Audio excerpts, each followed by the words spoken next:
하나님 아버지 은혜를 감사합니다. 늘 넓고 깊고 높고 놀라운 은혜로 인도하시며 우리를 사랑하시며 지키시며 복 주시기를 원하시는 하나님임을 고백합니다. 이 저녁 우리로 하나님의 부르심과 허락하신 은혜의 귀한 것들을 나누는 시간 주셨으니 주 앞에 마음을 열고 우리 마음 깊은 곳까지 하나님의 은혜로 채우게 하시며 우리 살아생전에 맡기신 귀한 책임과 직분을 감당하는 우리 되게 하시고 우리의 인생과 삶을 하나님의 백성으로 살 힘을 얻는 귀한 시간 되게 하여 주시옵소서. 예수님 이름으로 기도합니다. 아멘.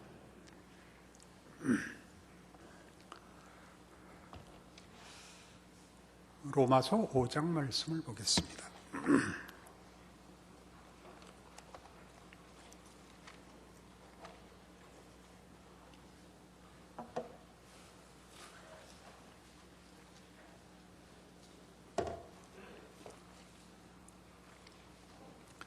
로마서 5장 1절입니다.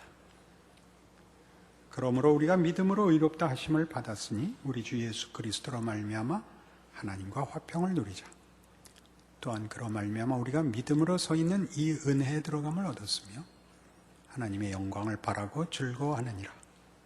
다만 이뿐 아니라 우리가 환난 중에도 즐거워하나니 이는 환난은 인내를, 인내는 연단을, 연단은 소망을 이루는 줄 알미로다. 이 로마서 5장 1절에서 4절까지 말씀의 중요함은 이것입니다. 믿음으로 의롭다함을 얻은 자 된 기준에서 하나님의 영광을 바라는 궁극적 승리, 사이가 있다는 것이죠.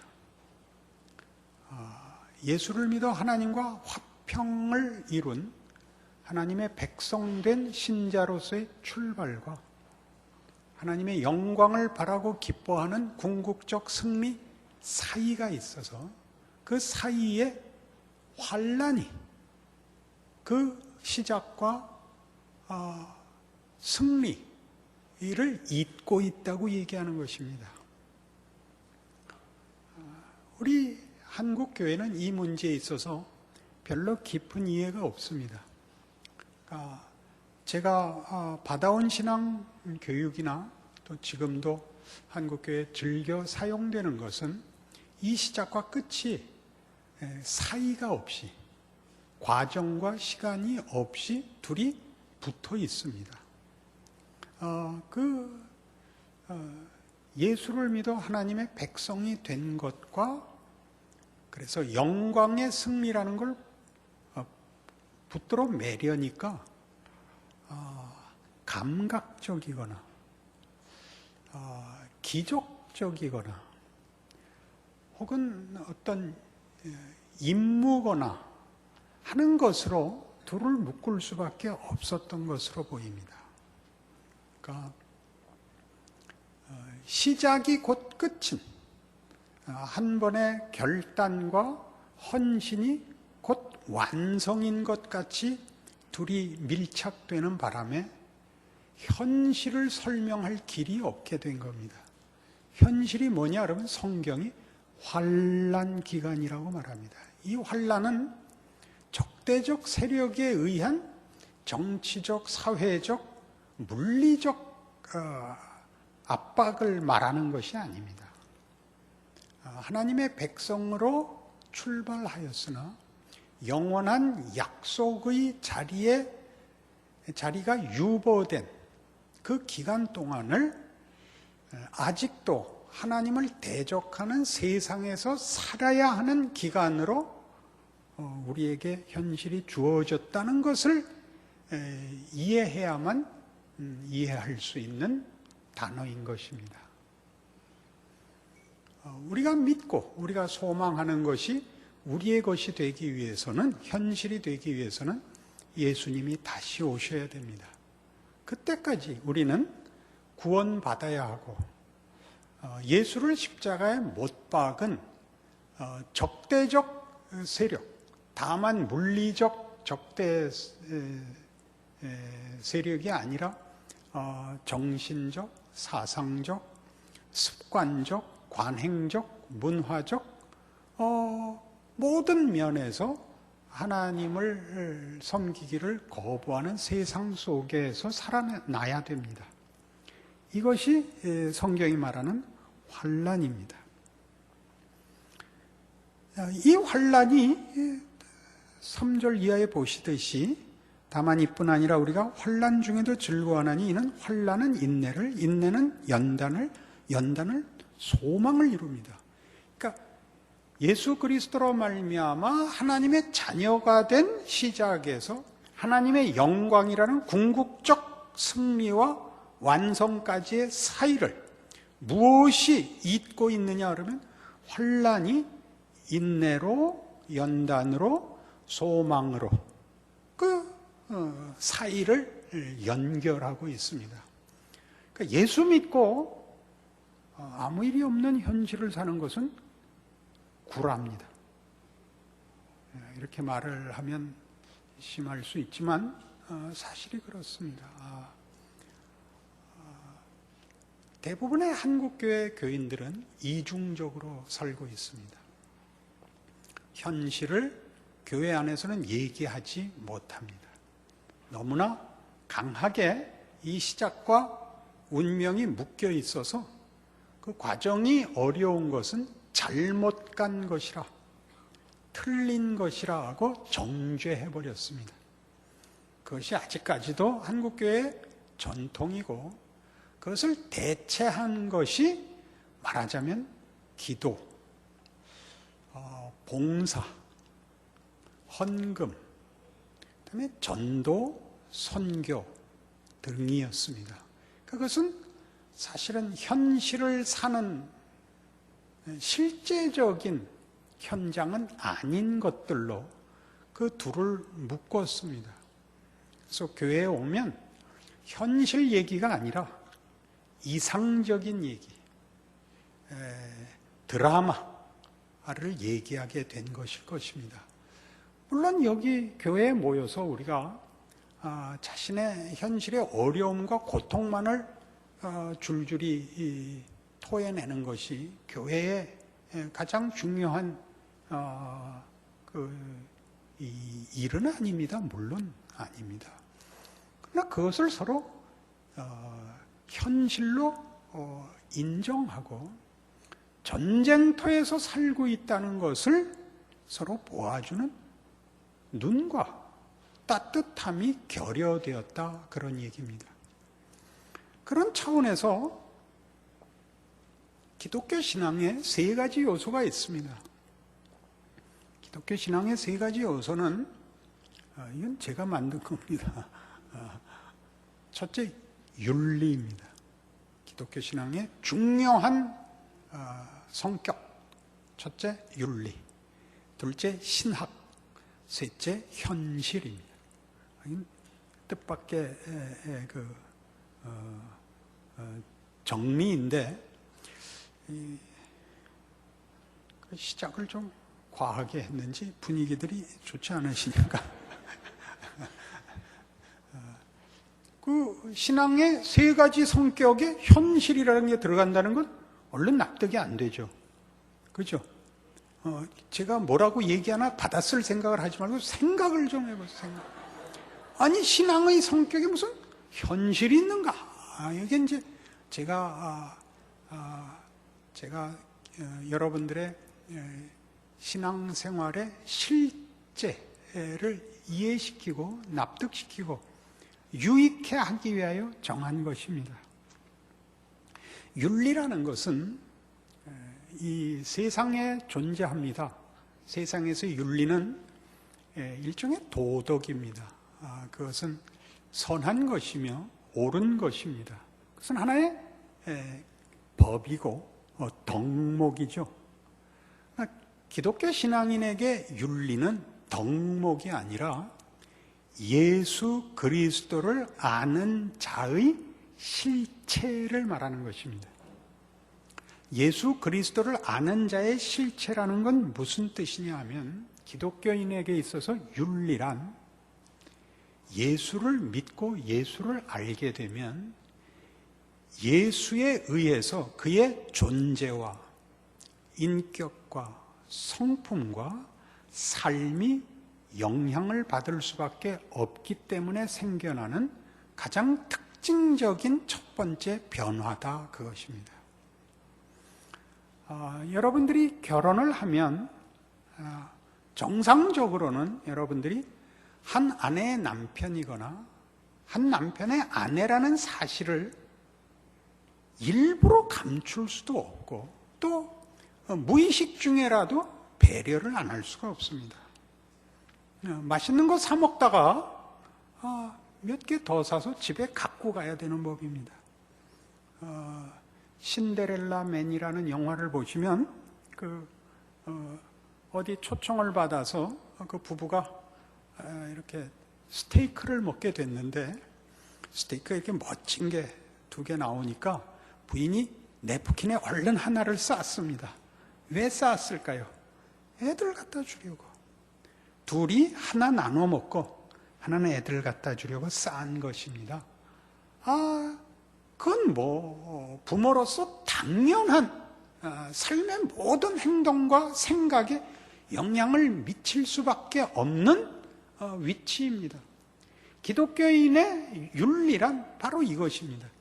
예수를 알았기 때문에 생기는 세상이 만들어낼 수 없는 어떤 덕목들인데, 그 덕목은 그의 인격과 그의 삶을 지배하는 것입니다. 이 부분이 우리는 종종 그 인격적이지 않은 예수라는 분과의 인격적 관계와 인격적 항복, 인격적 순종이 아니라 자꾸 법칙이 됩니다. 법칙이 되면 법이 먼저 등장을 합니다. 법의 무서운 점은, 우리 팔복할 때 제가 전체 주제를 그것으로 삼았듯이, 하나님의 의의 특징은 법칙 위에 인격이 있다는 사실이었습니다. 인격만이 용서와 이해와 기다림이라는 융통성이 있습니다. 법에는 그런 게 없습니다. 왜냐하면 그것은 죽은 것입니다. 그것 자체는 그런 융통성을 발휘할 수가 없습니다. 그러나 기독교 신앙의 윤리는 어떤 법도 그 법을 쥐고 있는 인격의 융통성보다 앞설 수가 없습니다. 분리될 수가 없습니다. 가장 대표적인 예가 솔로몬의 지혜죠. 솔로몬의 지혜. 솔로몬이 왕이 되어 하나님 앞에 구합니다. 지혜를 주시옵소서. 왜? 하나님의 백성으로 산다는 것이 무엇인지 모범을 보일 수 있게 해주십시오. 오늘날 신약시대로 얘기하자면 예수를 믿는 기독교인이 됐다는 것을 어떻게 실천해야 되는지 가르쳐 주십시오. 하나님이 얼마나 기뻐하셨죠? 네가 부를 구하지도 않고 권력을 구하지도 않고 수명을 구하지도 않고 지혜를 구하였으니 내가 이것 위에 모든 것을 주겠다. 그리고 그가 가진 지혜가 무엇인지가 그 2 여인의 얘기에 나옵니다. 한 어머니가 아이를 깔아주겠죠. 내 아이다, 아니다, 내 아이다 싸움이 나자 솔로몬이 뭐라 그랬습니까? 반으로 잘라라 했죠. 진짜 어머니가 참았죠. 살리는 것이 우선이죠. 살리는 것이. 아닙니다. 내가 잘못했습니다. 저 어미에게 주십시오. 솔로몬이 뭐라 그랬어요? 네가 진짜 엄마다. 이게 기독교 윤리입니다. 근데 우리의 윤리는 세상 윤리의 영향을 받아서 반 잘라라 그렇게 되죠. 이 얘기를 할 때 제가 왜 성질을 내는지 이해하시겠죠. 예수는 없어지고 십자가를 지러 온 예수는 없어지고 용서하는 예수, 회복을 기다리는 예수, 참으시는 예수는 없고 심판만 드러나는 윤리가 되고 말았습니다. 그래서 기독교 신앙의 가장 중요한 특징, 성격, 첫 번째 윤리라고 얘기할 때 그 윤리는 바로 이런 윤리인 것입니다. 예수를 아는가? 예수라는 분의 특별함과 묶여 있는가? 이것이 기독교 신앙을 대표하는 세 가지 성격 중에 첫 번째인 것입니다.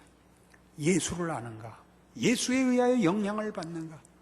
그 인격적 관계에 의하여 그가 생명과 용서를 가지고 있는가 묻는 것입니다.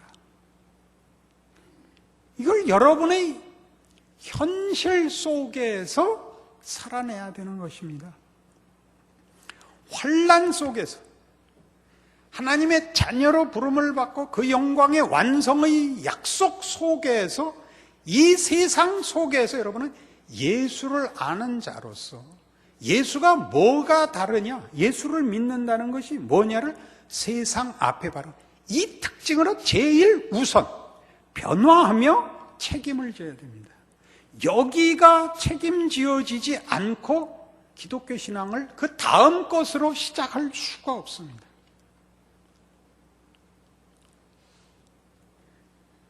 바로 이 문제, 예수를 아는가 하는 이 문제가 이론의 문제도 아니고 실용성의 문제가 아니라 인격적 문제이기 때문에 예수를 알고 예수의 영향 아래 묶인다는 것은 매우 신비한 과정을 통하여 각자에게 결실합니다.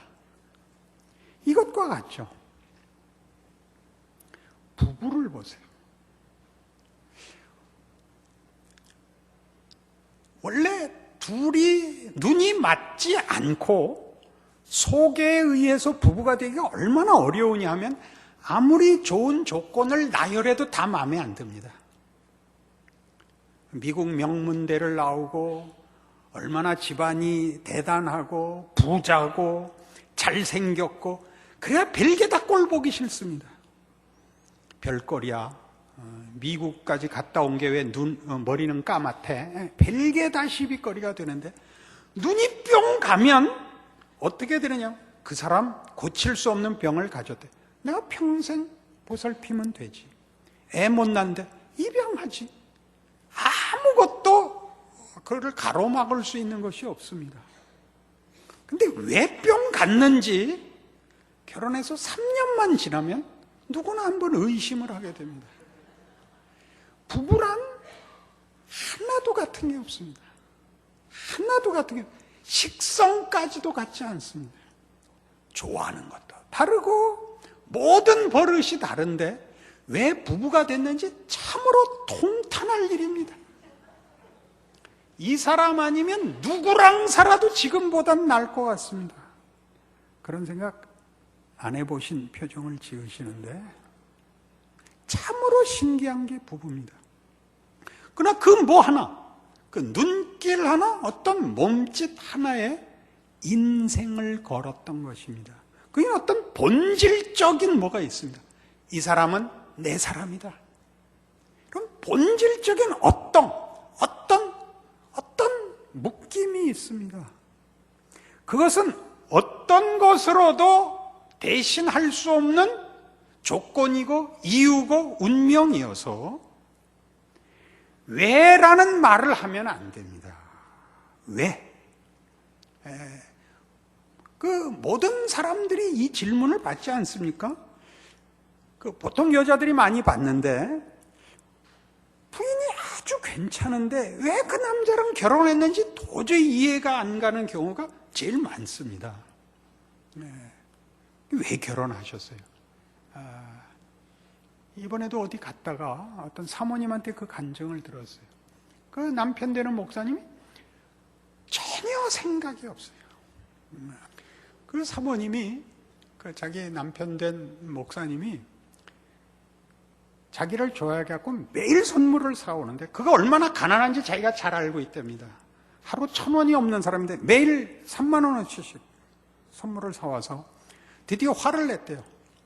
나 당신하고 사귈 마음 없으니까 꿈 깨고 잊으시오. 그리고 돌아왔는데 집에 와서 너무 눈물이 나고 죄책감이 생겨서 하나님 앞에 기도했답니다. 하나님, 제가 몹쓸 짓을 했으면 회개하오니 용서하여 주시옵소서. 그랬더니 다시 찾아가야겠다는 생각이 들어서 전화를 했대요. 아무개 씨, 내가 아까 말 심하게 한 것 같습니다. 내일 다시 만납시다. 그랬더니 그 남편 된 목사님이 뭐라고 말을 해서 기가 막히겠냐. 내 그럴 줄 알았어. 그래서 그냥 자기가 같이 산대요. 그래서 그 집안은 가족 나들이를 가면 아버지는 빼놓고 아들, 딸과 어머니만 간답니다. 이 노회 전체가, 그 교인 전체가 이 목사님을 다 그렇게 인정하고 행복하게 살고 있습니다. 신기하죠?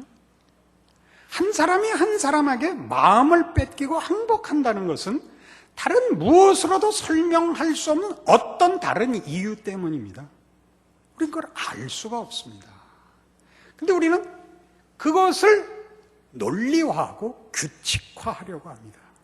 그래서 윤리가 자꾸만 비인격성으로 굽어집니다.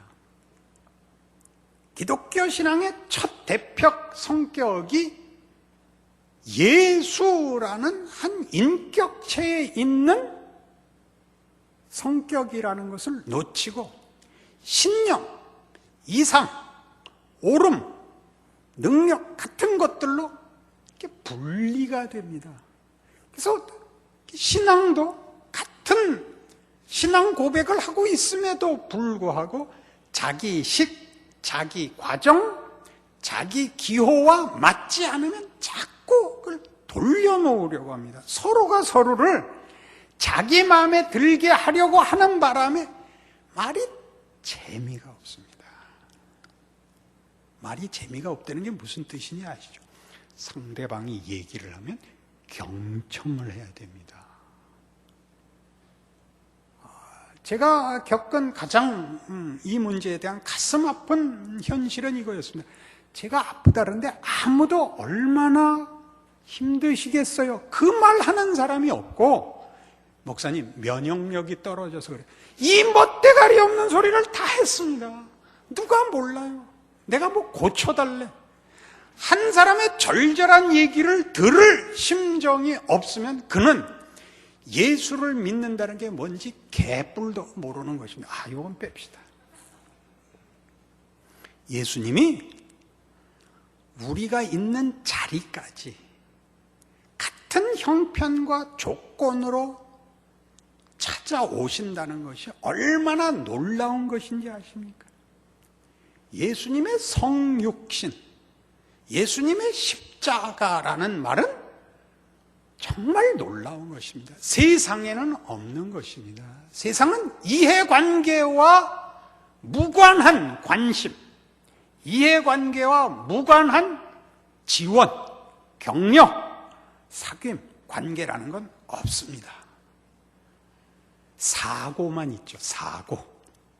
이해관계를 떠나서 마주치는 관계는 사고일 뿐이죠. 기독교는 그렇지 않습니다. 기독교는 여리고를 가다가 강도 만난 사람을 돌보는 것입니다. 봉사와 구제가 아니라 예수 그리스도의 마음, 예수 그리스도의 인격, 예수 그리스도의 찾아오심에 그의 전 인격이, 그의 생애가 묶여진 것을 말합니다. 이것이 윤리입니다. 윤리라는 말을 우리 근데 재미없게 쓰죠. 윤리라는 말로 서로를 다 억압하지요. 내 마음에 들고 내 식으로 생각하고 내가 원하는 모양으로 나타나라고 그러죠. 그러니까 옷은 왜 그따위로 입었어? 부터 시작해서 머리가 왜 길어? 안경은 왜 꼈어? 그럼 들고만 다니라고요? 이런 싸움, 이런 대화뿐입니다. 잘 생각해 보세요. 재미있는 말을 한 적이 있는가? 그러니까 대접받는 말을 하려면 놀라운 말을 해야 되는 것입니다. 놀라운 말, 기적, 성공, 인기, 유용성, 이런 얘기를 해야 되고, 한 인간이 겪는 아픔, 예민함, 다정함, 진실한 감성 같은 것은 나눌 틈이 없습니다. 왜래? 다들 그림을 그리듯이 비 오는 날 창가에서 커피 한 잔 들고 내다보는 행복, 이게 얼마나 무시무시하게 멋대가리 없는 건지 아십니까? 그 그림에 누군가 타인이 들어오면 행복이 깨지는 그림이죠.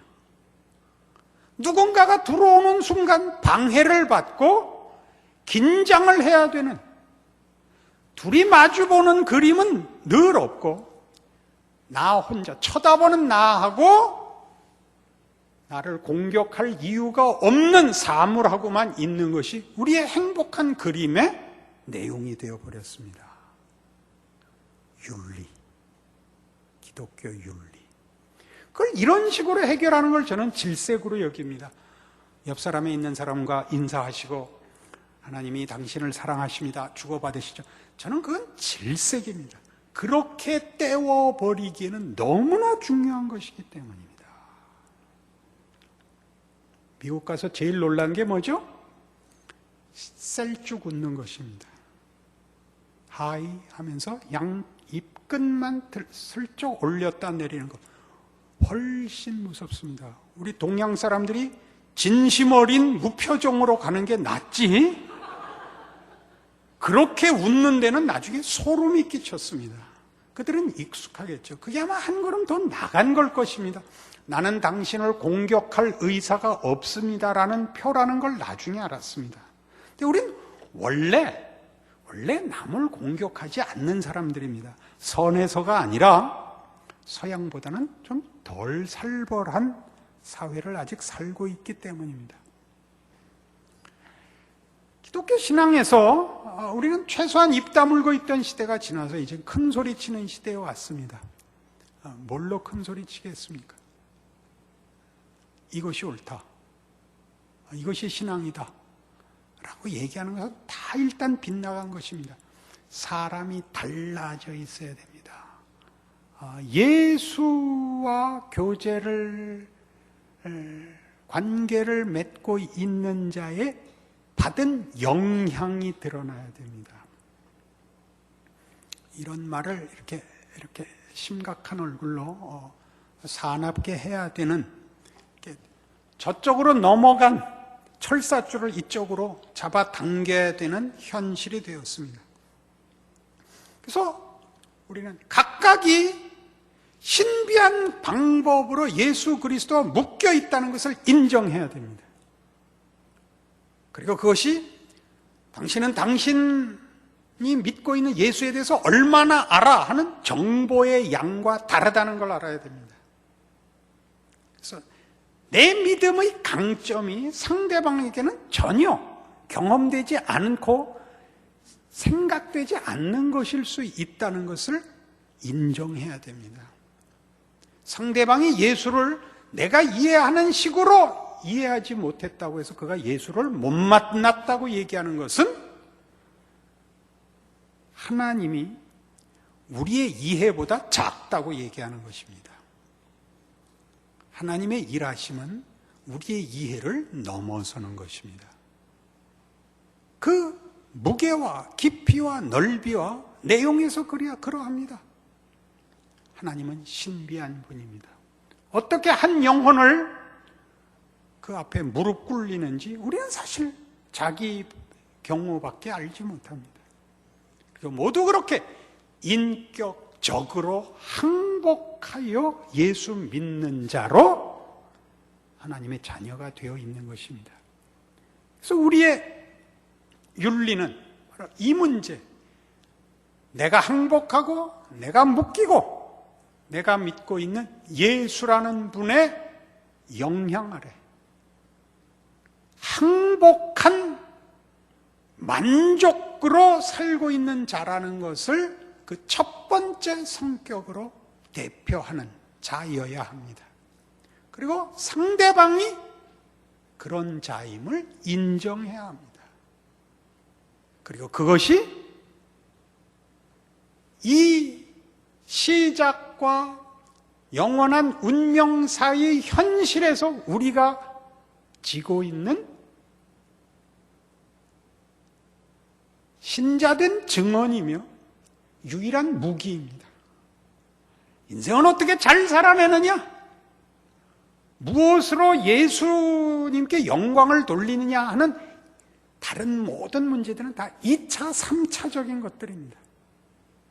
저 사람은 예수를 믿음으로 말미암아 예수에 의하여 지배받고 있는 사람이라는 것을 그 인격과 삶에서 증언해내야 되는데, 두 번째는 기독교 신앙의 중요한 성격은 신학입니다. 신학이라는 것은 학문적 차원에서 신앙을 정리하는 것을 말하는데요. 그게 왜 필요하냐 하면 우리의 신앙이 한 개인의 개인적 합의, 개인적 항복, 개인적 신념이 아니라 현실을 꿰뚫는 하나의 세계관이 되어야 하기 때문입니다. 한 개인의 사적 영역, 한 개인의 헌신에 불과한 것이 아니라 세상과 맞서 모든 삶의 영역과 정신에 대항하여 자기가 사는 현실 속에서 세상과 맞서 하나님의 통치를 구현하는 일을 맡고 있기 때문에 그것은 세상에 대한 이해 또는 영혼에 대한 이해, 인간의 가치에 대한 이해, 선과 악의 판별, 이런 모든 것을 포함하고 있기 때문에 그렇습니다. 이것이 신학적인 성격을 갖고 있지 않을 때에는 한 개인의 인격적 신앙이라고 아무리 강조해도 그것은 한 사람의 경험과 느낌의 범주를 벗어날 수 없습니다. 우리가 어떤 사람의 간증을 들을 때 그 간증의 소중함은 그 한 사람이 한 독립된 개인으로서 다른 사람들에 의하여 조작되거나 강요되지 않고 한 개인의 자유로운 선택과 의지 속에서 예수 앞에 항복했다는 데 늘 가치가 있습니다. 그러나 그것은 예수라는 분과 내밀한 관계로서 관계가 끝나는 것이 아니라 예수를 죽인 세상 속에서 이 세상이 하나님의 나라로 변해야 된다는 약속을 가지고 살아야 하는 사람이 자신의 신앙을 펼쳐내야 하는 자리로 부름받고 있다는 것과 연결되어야 합니다. 그렇지 않으면 우리의 신앙은 한 개인의 소원 속에 분리되고 현실은 그냥 막연하게 혹은 체념하고 혹은 타협하면서 살 수밖에 없게 됩니다. 이것은 기독교 신앙의 비겁한 면이 될 수도 있고 가장 무지한 모양이 될 수도 있습니다. 기독교 신앙은 핍박과 물리적 위협 앞에서 숨어야 되는 것이 당연하지만 그 숨음은 결단코 도망가는 것을 의미하지 않습니다. 세상의 위협과 공포에도 불구하고 예수 믿는 것을 놓을 수 없음을 반증하는 것으로는 쓰여도 필요하다면 순교를 각오하도록 되어 있습니다. 순교를 각오한다는 것은 우리의 현실 삶 속에서 이해관계보다 우선하는 하나님의 백성으로서의 삶의 책임을 인식하고 노력하고 그걸 드러내야 하는 사람으로 부름받고 있다는 걸 알아야 하는 것입니다. 공적인 영역과 사적인 영역에 구별 없이 하나님의 사람임을 증거할 책임을 지고 있다는 인식을 해야 됩니다. 오늘날 현대 사회에서 기독교인들의 비겁함은 기독교 신앙을 한 개인의 내밀한 취미나 어떤 사소한 일을 위한 필요 정도로 축소시킨 것이죠. 그래서 공적인 신자의 모습을 안 합니다. 굉장히 이제 습관이 돼서 고치기 많이 어려운 것 중에 하나인데, 성경책을 들고 교회에 온다, 이런 일들이 많이 줄었죠.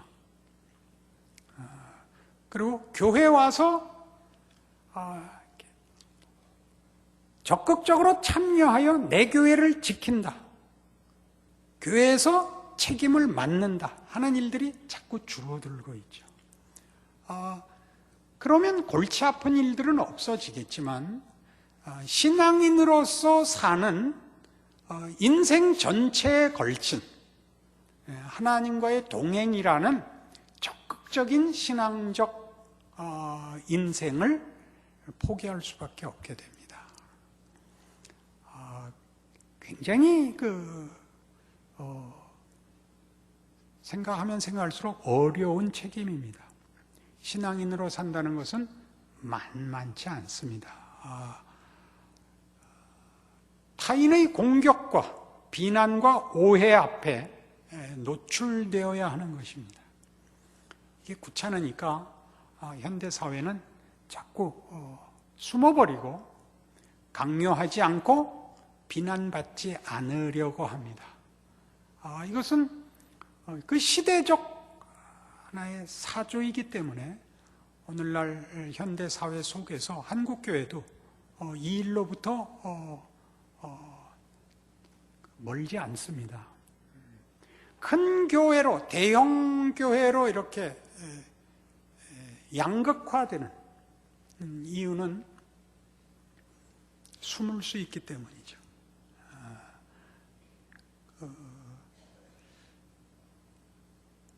그거 분명히 잘하는 거 아닙니다. 그러나 그것보다 더 어떻게 할 수 있느냐 하는 거를 기도하시고 부끄러워하셔야 됩니다. 기도도 안 하고 부끄러워하지도 않는데 이 시대에 무서움이 있습니다. 가만히 있는 게 최선인 그런 것은 안 됩니다. 사실은 교회에서 책임을 맡으시고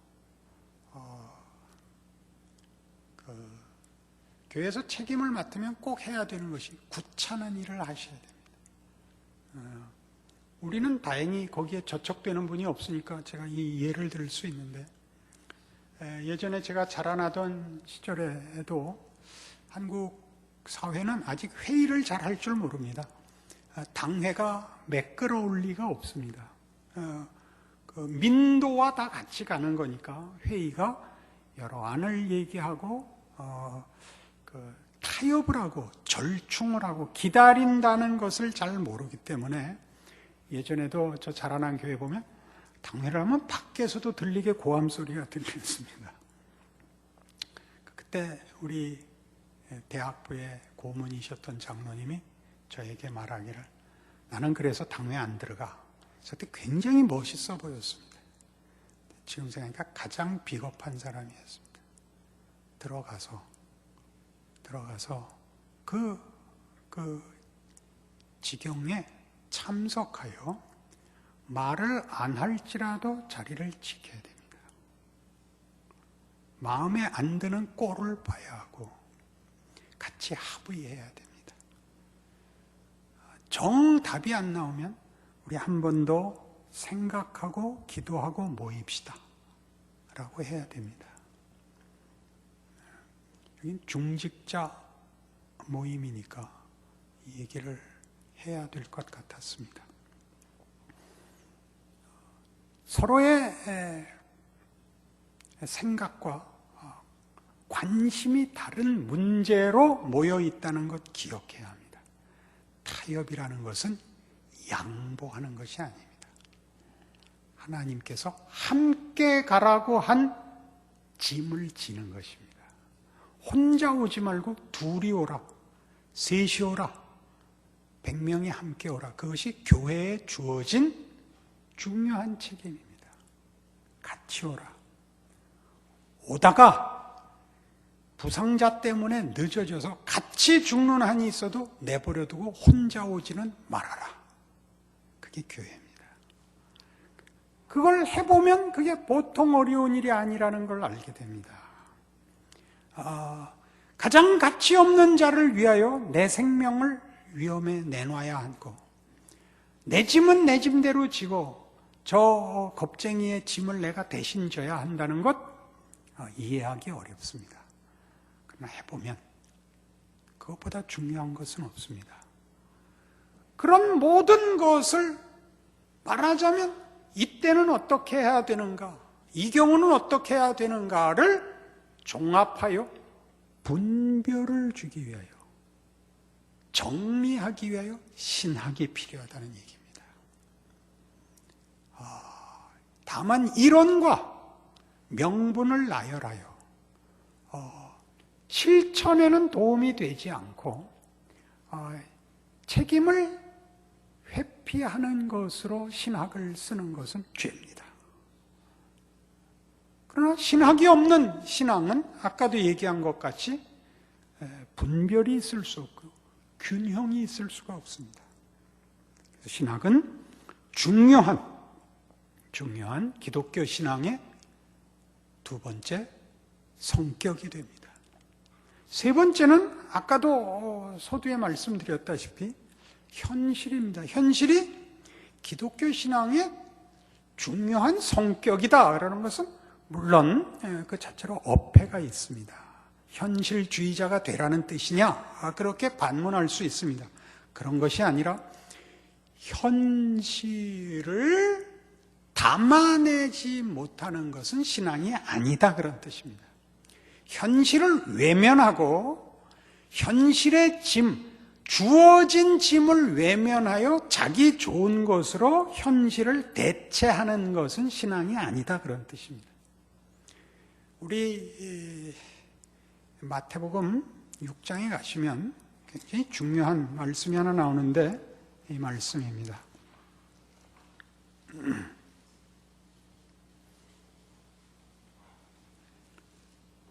마태복음 6장 33절, 그런즉 너희는 먼저 그의 나라와 그의 의를 구하라. 그리하면 이 모든 것을 너희에게 더하시리라.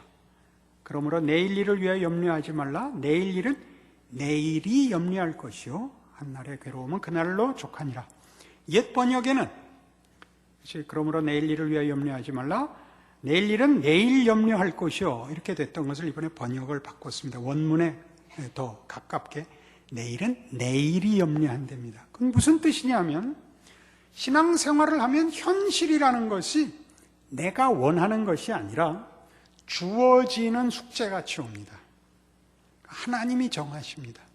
이 비극과 고통을 하나님이 주신다는 의미가 아니라 하나님이 세상의 권세와 세상의 반대를 우리로 겪게 내버려 두십니다. 그래서 우리를 그 하루 동안에 위협하고 시험하고 유혹합니다. 그 도전에 우리가 답해야 됩니다. 그 도전에 답해야 됩니다. 우리 처음 시작할 때 봤던 로마서 5장에 있듯이 이 환난이 인내를 만듭니다. 인내란 경험이라는 뜻입니다. 경험하게 하여 우리를 인내로 연단합니다. 근육이 붙게 합니다. 머리로 아는 것이 아니라 내 몸이 알게 합니다. 예전에 학교 다닐 때 시험 보시면서 다 아셨다시피 알고 있다고 생각했는데 시험 문제에 답을 못 쓰는 경우는 늘 있는 일입니다. 시험을 보는 것은 경쟁 사회 속에서 등수를 매기는 일 때문에 생겼지만 사실은 알고 있는 것이 정말 자기 실력인가를 확인하게 하는 방법이었습니다. 내가 알고 있다고 생각하는 것을 실제로 써보라고 하자. 실제로 살아보라고 하자. 결함이 있다는 걸 알게 하는 것이었습니다. 우리 평소에 걸어 다니면 다리나 허리가 얼마나 튼튼해야 되는지 전혀 모릅니다. 그러다가 한번 허리가 삐끗하거나 무릎이나 발목이 삐끗해 보시면 그것이 얼마나 큰 일을 하고 있는지 비로소 압니다. 우리는 운동의 필요도 알게 되고 주의해야 된다는 것도 알 필요가 있습니다. 다만 근육이 튼튼해서 다가 아니라 잘 봐야 한다는 것도 알게 됩니다. 여러분 계단 내려오다가 다 내려온 줄 알고 발을 디뎠는데 한 칸 더 남아서 휘끈해 본 적 있으시죠? 그건 눈 잘못입니다. 다리 잘못이 아니고 눈은 얼굴에 붙어 있으니까 걷는데 눈이 필요하다는 상호관계를 우리는 평소에는 의식하지 못하고 그 상호 의존 관계를 적절하게 써먹다가 실수를 하고 배웁니다. 우리가 우리의 인생 속에서 도전을 받자, 시험을 받자 우리의 실력이 무엇인가가 드러납니다. 이것이 현실입니다.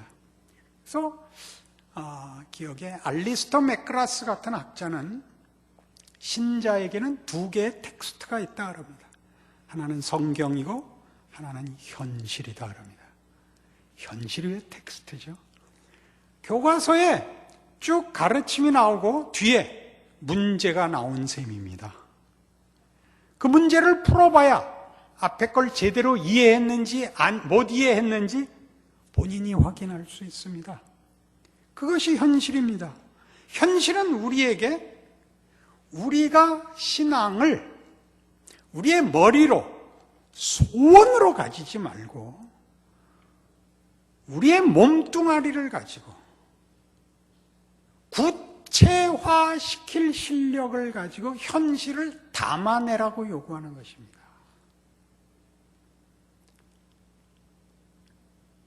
우리 그 현실 속에서 늘 오해하는 것 중에 하나가 무엇이냐 하면 소원하고 있고 그 진심이 있으면 그것이 자기 실력이라고 생각한다는 것이죠. 조금 초점이 약간 빗나가지만 이런 예화를 하나 나눌 수 있습니다. 전쟁이 일어나면 그 전까지의 전술들은 먹히지 않는답니다. 그 전에 했던 전술들은 이미 누구나 다 알고 있는 거라서 소용이 없답니다. 그래서 언제나 실제로 전쟁이 일어나면 그 통상적인 생각에서 벗어나는 창의력을 가진 사람이 있어야 된답니다. 남북전쟁 때는 그것이 북군을 승리케 한 그랜트 장군이었고 2차 대전 중에는 패튼 같은 사람이었습니다. 그 고지식한 편견에 잡히지 않는 적의 허를 찌르는 맥을 끊는 그런 안목이 그 하나의 천재성을 가지고 발휘되어야 하는 것입니다. 그런데 재미있는 것은 어느 나라나 언제 전쟁이 일어날지를 모르니까 군대를 상비하고 있습니다. 군대를 늘 갖고 있고 훈련시키고 데리고 있습니다. 그럼 누가 진급을 하느냐 하면 모범생이 진급을 한답니다. 그래서 이 모범생이 총참모총장이 된답니다. 공부 잘하고 군복 깨끗이 입고 브리핑 잘하고 인사 잘하는 사람이 군 지휘관이 돼서 전쟁이 일어나면 백전백패한다는 겁니다. 왜냐하면 비상시에 쓸 사람을 평상시에 선정해 놓아서 평상시에 훌륭한 사람을 비상시의 임무를 위하여 올려놓기 때문에 비상시가 되면 바보일 수밖에 없답니다. 참으로 아이러니컬한 것입니다. 우리가 평상시에 모범생이면 실제적인 임무가 왔을 때 언제나 이길 걸로 생각합니다. 근데 전쟁이 일어났을 때 제일 중요한 군인된 덕목이 뭐냐 하면 맷집이랍니다. 맷집. 서로가 상대방을 얼마나 충격을 줬는지는 모르고 아군의 피해에 대해서는 바로 옆에서 보는 것이니까 분명하답니다. 아군의 피해는 분명하고 적군의 피해는 확인되지 않은 상태에서 모두가 겁을 내는 것이 당연하답니다. 그래서 도망을 간다는 거죠. 그러니까 뛰어난 군인들을 보면 패튼의 경우는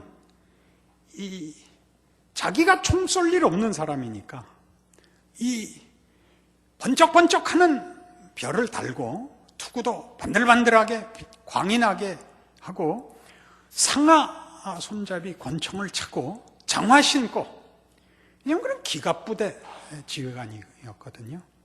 그가 찬 권총으로 할 일이 없습니다. 적군을 쏠 일이 없는 사람입니다. 기갑부대의 책임자니까요. 그리고 이렇게 겁 없이 맹렬히 아군의 피해에 상관없이 성질을 부려서 앞으로를 독려한 사람입니다. 메가도도 그랬습니다. 메가도는 평생 철모를 쓴 적이 없는 사람입니다. 철모를 썼어도 죽을 놈은 죽는다. 그래서 늘 이 보통 군모를 헝겊으로 된 보통 군모를 쓰고 총 대신 지팽이 들고 전선을 돌아다닌 사람으로 유명합니다. 그렇죠?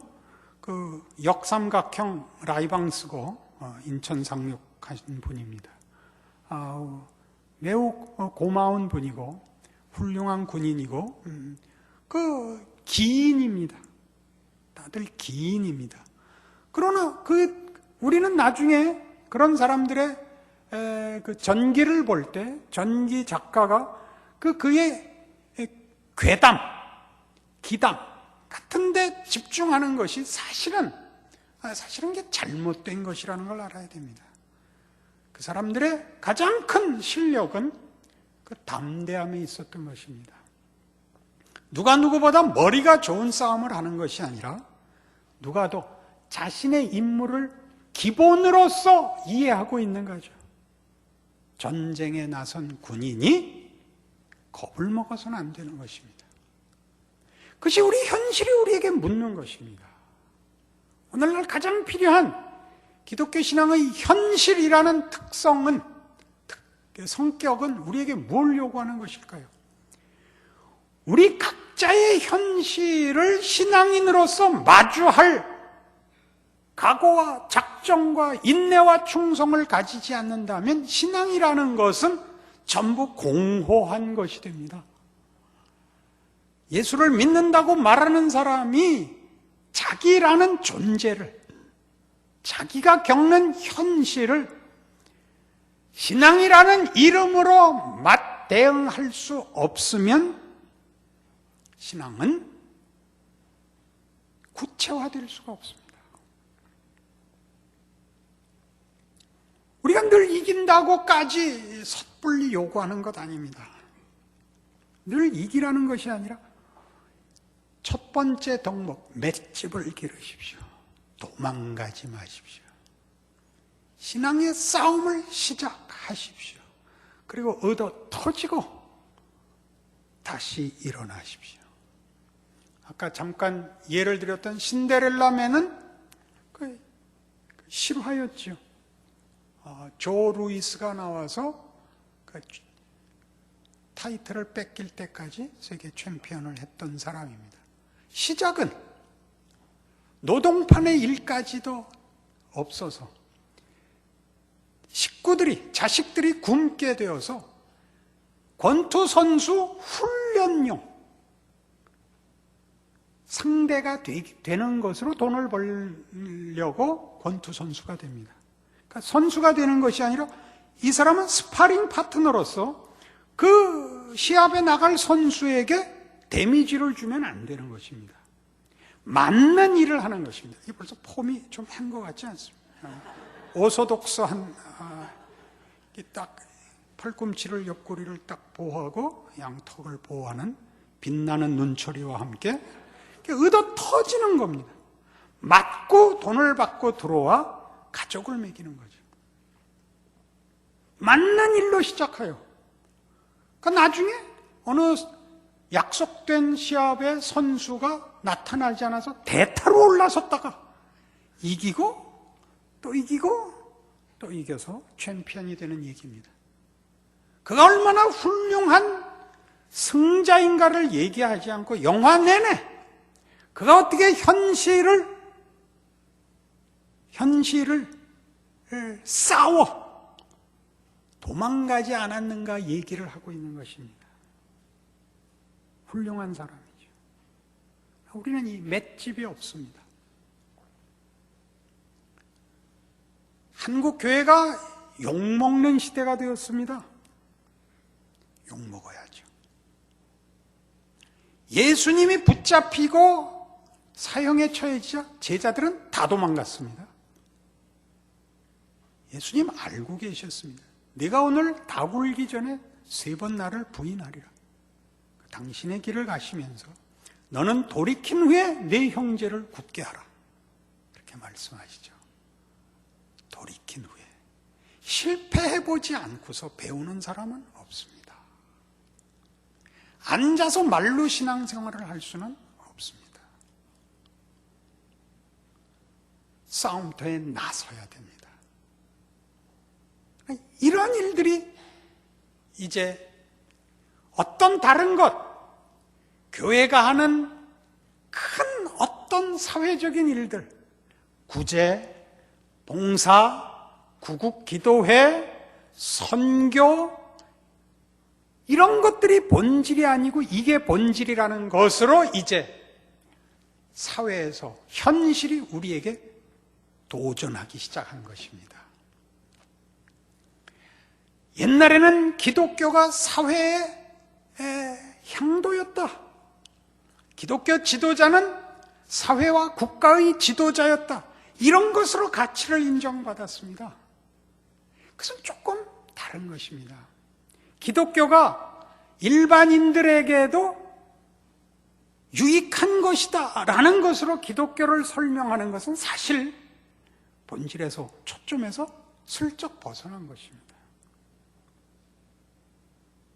유용하다, 무해하다, 이런 정도로 기독교가 소개되는 것은 사실 가슴 아파해야 됩니다. 그렇게 이해되지 마십시오. 욕을 먹는 상황 속에서 같이 십자가의 수치와 오해를, 고통을 감내할 각오를 하기 시작하셔야 됩니다. 그런 것이 없으면 이제 분명해진 것은 교회를 지킬 다른 방법이 없다는 사실입니다. 교회가 진정한 신자를 만들어내지 않는다면 교회는 무엇으로 그 정체성을 유지하며 세상 앞에 스스로의 정체성을 확인시키겠습니까? 세상적인 잣대로 교회를 욕하고 비난하고 공격할 때 교회 보고 끊임없이 욕먹지 않게 답을 하라고 하기 시작하면 우리는 끊임없이 세상이 요구하는 답들을 찾으러 가느라고 신앙인이 되는 일을 중단할 수밖에 없습니다. 이 책임을 지실 수 있습니까? 만만치 않은 숙제입니다. 원래 세상은 기독교를 모릅니다. 예수가 누군지 모릅니다. 많이 봐줘서 무슨 4대 현인, 무슨 또는 4대 철인에 듭니다. 과연 그럴까요? 그렇지 않다는 것 여러분이 알고 있습니다. 그것을 여러분의 삶에 담아내십시오. 이 현실을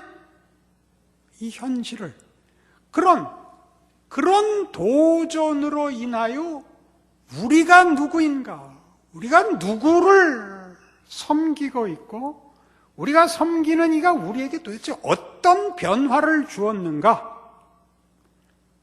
증거할 기회로 이해하지 못하면 신앙은 대단히 고통스러운 것이 됩니다. 신앙생활은 다만 변명하기에 급급한 것이 됩니다. 거기에는 기적도 명예도 위대함도 없습니다. 고린도 후서 4장에 가시면 아주 재밌는 말씀이 나오는데,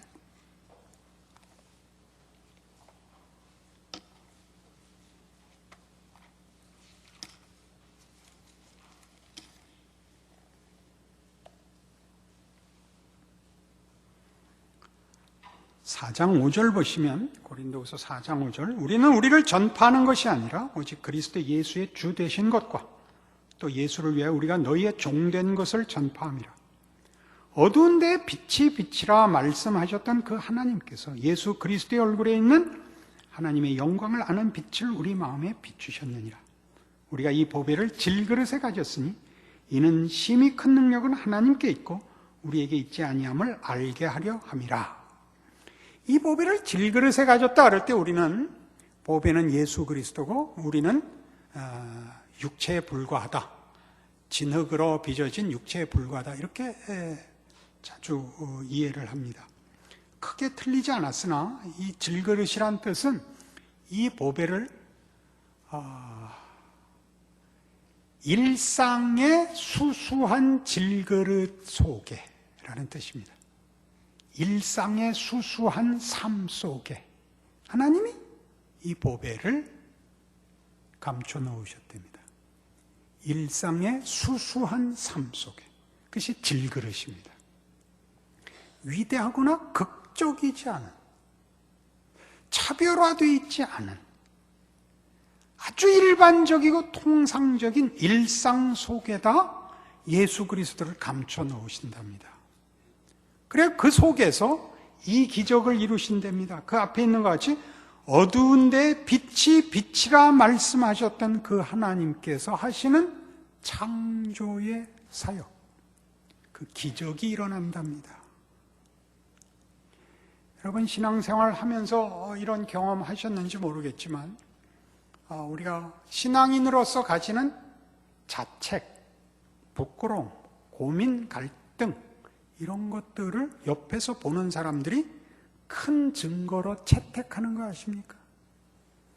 우리가 꼭 넉넉하고 모든 일에 분명하고 기적적인 증거를 받는 것으로만 일하는 것이 아니라, 우리가 모든 사람이 가책을 받지 않는 일에 괴로워하며 자신의 신앙만큼 살지 못하는 일을 부끄러워하는 것으로 사람들의 영혼과 양심에 하나님이 문을 두드리십니다. 이게 없어졌죠. 말로 하는 가장 이상적인 명분과 실제로는 전혀 하지 않고 숨어버리는 회피라는 양극화만 남았습니다. 말을 하면 가장 멋진 말을 하고 실제로는 아무것도 안 하고 숨어버리는 신앙이 이제 우리 한국교회도 현실이 되었습니다. 모두가 한국교회를 욕하고 그 비난을 하고 또 비난받아 마땅합니다.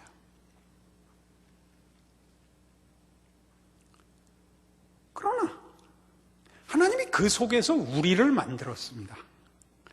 우리가 비난하는 무식한, 맹신적인, 기복적인, 그리고 언행이 일치하지 않는 그분들을 통해서 우리가 빚어졌습니다. 놀라운 일입니다. 잊을 수가 없습니다. 믿음이 뭐냐? 제가 이렇게 정의를 했습니다. 외면할 수 없고 포기할 수 없는 붙들림. 비난하지만 여러분이 이걸 버릴 수는 없지 않습니까? 비난하는 이유는 뭐죠? 여러분이 져야 할 책임을 누군가가 대신 맡으라는 거죠. 우리 교인들이 저를 좋아하고 저를 존경하는 이유는 자기네들 책임은 저를 존경하는 것으로 끝이 나고 지 짐은 저보고 지라는 것입니다. 제가 그걸 속을 것 같습니까? 제 설교에 은혜를 받았으면 여러분의 삶이 변하셔야 됩니다. 어떻게 변해야 되느냐? 신자답게 산다는 것이 무엇이냐? 오늘을 신앙인으로 살려면 어찌해야 하는가? 묻기 시작하셔야 됩니다. 스스로에게. 하루도 자책하지 않고 저녁에 기도하지 않고 지나갈 수가 없습니다. 일주일에 한 번 와서 회개하는 것은 생각 없이 일주일을 보낸 탓입니다. 교회에 오니까 생각이 난 겁니다. 그래서 그러지 마시고 저녁 잠자리에 들 때 생각이 나셔야 됩니다. 왜 이렇게밖에 나는 못 살까? 더 멋있게 살려면 어떻게 해야 되는가? 멋있게 산다는 게 뭔가? 신앙의 승리는 어떻게 오는가? 내가 세상과 타협하느냐 하나님과 타협하느냐가 얼마나 큰가? 그런 것들이 자꾸 여러분에게 질문으로 잊을 수 없는 자책으로 돌아오셔서 주일날 와서 회개할 것이 없게 돼야 됩니다. 매일 회개하고 매일 울어서 주일날 오면 은혜를 구하고 앞날을 구하고 돌아가셔야 됩니다. 근데 주일날 와서 지난 일주일을 회개해야 된다는 것은 방학이 끝났는데 방학 숙제해야 되는 그런 입장과 같습니다. 그것이 현실입니다. 현실이 우리를 놓아두지를 않습니다. 그것은 우리의 적이거나 방해물이 아니라 하나님이 우리를 깨워놓는, 살아있게 하는, 반응하게 하고 노력하게 하고 분발하게 하고 시험하게 하고 확인케 하고 성숙시키는 기이한 하나님의 인도입니다. 현실을 외면하는 자는 신앙인이 아닙니다. 꿈만 꾸는 자입니다. 약 먹은 사람입니다. 그래서 기독교 신앙의 가장 중요한 3대 성격은 윤리요, 신학이요, 현실이 되는 것입니다. 여러분에게 이 3가지 성격이 있는가 보십시오. 이 요소의 중요성을 이해하고 있는가 보십시오. 그럼 자연스럽게 신앙과 신자의 책임이 여러분에게 숙제가 되고 책임을 져야 하게 되고, 그리고 나면 당연히 교회와 교회에서의 책임이 얼마나 귀중한 직분인가를 이해하게 되실 것입니다. 여러분의 신앙적인 봉사는 교회 안에 국한되지 않고 여러분이 몸담고 있는 인생과 사회와 현실 앞에서 기적의 근거가 될 것입니다. 그런 신앙인이 되도록 부름받은 것 외면할 수 없습니다. 각각 하나님 앞에서 이 질문과 이 부르심 앞에서 답하시는 여러분 되기를 바랍니다. 기도하십시다. 하나님 아버지, 오늘 주의 자녀로 부름받고 믿음의 공동체 봉사자로 부름을 받아 책임 있는 신앙인이 되어야 할 자신의 신자된 봉사자된 책임을 인식하고 열심을 내어 이 공부 시간에 여러분이 이렇게 모였습니다. 저들에게 허락한 구원과 부르심의 그 귀한 것과 책임 있는 것을 인격과 존재와 인생과 현실과 교회와 사회 앞에서 책임져야 한다는 것 서로 나누었습니다. 하나님의 부르심이 진리와 생명과 영광과 영혼에 속한 것입니다. 이 부름에서 도망갈 수 없습니다. 부디 우리의 영혼을 붙들어 구원하신 그 은혜가 그 영광의 자리에 이르도록 하나님의 인도하심에 은혜를 더하시고 우리들의 연약한 영혼에 힘을 더하사 부르신 부름의 영광을 우리의 삶으로 엮어내는 기적의 인생을, 복된 인생을 허락하옵소서. 열심을 품고 이 자리에 나온 것 주님 기억하여 주옵소서. 함께 이 교회를 세우고 책임지게 하셨으니 책임 있게 하옵소서. 도망가지 말게 하옵소서. 십자가를 질 믿음을 주시옵소서. 예수님 이름으로 기도합니다. 아멘.